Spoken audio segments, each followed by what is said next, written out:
আজ আমাদের ইটভাটায় সপ্তাহের দিন আর এখন রাত 4টি বাজে আর ওর মা আমার দুটো মেয়ে ঘুমিয়ে আছে আর আমি এখন যাব একটু ভোরবেলায় গিয়ে গাছি মারতে লাগবো। ওর মা সকাল হলে একটু যাবে। আমার দুটো মেয়ে ঘুমিয়ে আছে, ওর মাও ঘুমিয়ে আছে আর আমি চলে আসলাম এখন 4টি বাজে। আর আজ আমাদের সপ্তাহের দিন বলে 4টির দিকে আসলাম, না হয় 3টের দিকে আসতে হয়। সবাই জানো নদীর সাইডে একটু ঠান্ডা লাগছে, এই মালটা সব খালি করতে হবে, গাছি মারতে হবে, ওইটা জানিয়ে দিতে হবে। আর সপ্তাহের দিন আমার বাজারে যেতে হবে, বাজার থেকে এসে বালি ফেলতে হবে প্রতিটা পাড়ানে।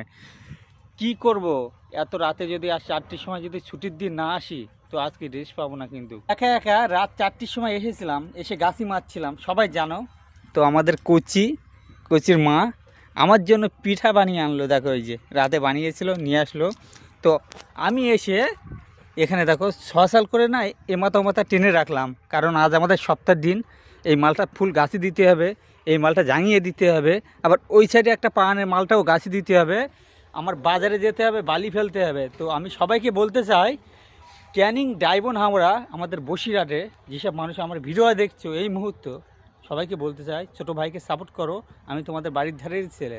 দেখা হচ্ছে পরের ভিডিওয়। সবাই ভালো থাকো। খোদা হাফেজ।